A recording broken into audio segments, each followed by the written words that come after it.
Have you ever seen someone trying so hard to look confident, they actually end up exposing all of their insecurities instead? Super, super annoying, but something we're going to talk about today. So this whole notion of being a know-it-all, always trying to appear like somebody who has all the answers, it's annoying and it's fascinating at the same time.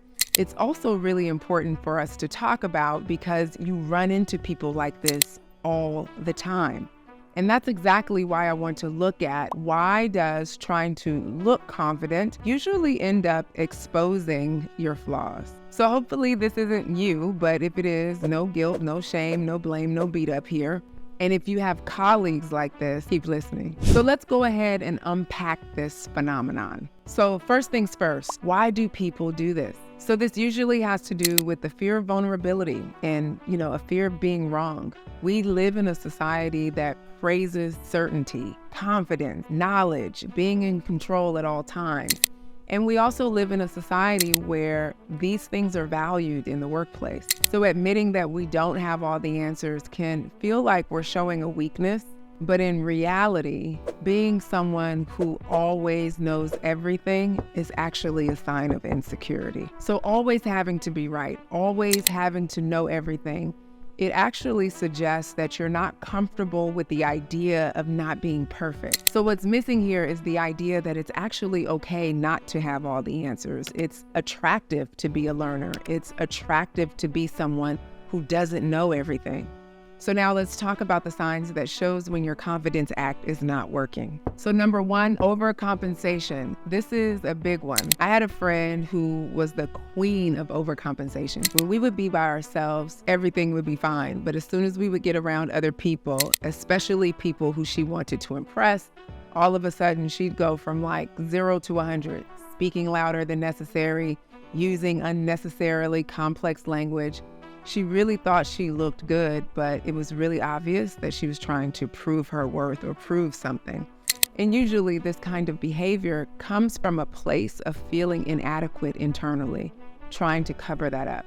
Eventually, I had to let her know that it wasn't a good look, and not just to me, but to the other people as well. Sign number two, needing to control every situation. I've seen so many leaders who do this, and it definitely comes from a place of fearing the unknown, fearing uncertainty. Genuine confidence is about adaptability. It's about knowing that you can handle whatever comes your way. It's not about trying to micromanage every single detail. And then there's number three, the inability to accept criticism. If you find yourself becoming defensive or getting rubbed the wrong way every time someone offers you feedback, that's not a sign of strength. It's a sign that your confidence might actually be a front. Real confidence, it means being open to growth, understanding that we all have areas to improve in, and understanding that feedback is just information. So let's talk about number four, the comparison trap. Constantly comparing yourself to other people, trying to outdo them. It does not show confidence, it does not show talent, and it's really, really unnecessary. And despite how clearly this shows insecurity, I'm always blown away by the number of people I come across who actually do this. Confidence is about being secure in who you are, not about being better than somebody else. So what can you do about this? From a communications perspective,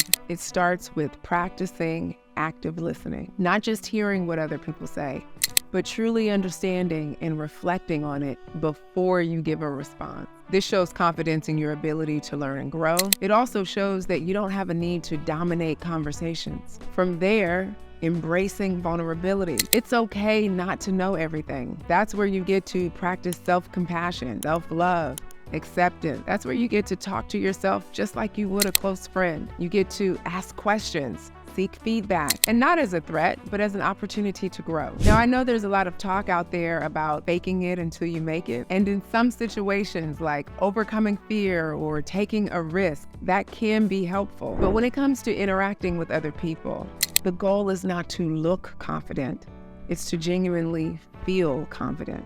And that doesn't start in a conversation with other people. That starts with an honest conversation with yourself. And as always, thank you for tuning in. And don't forget to like, share, drop a comment.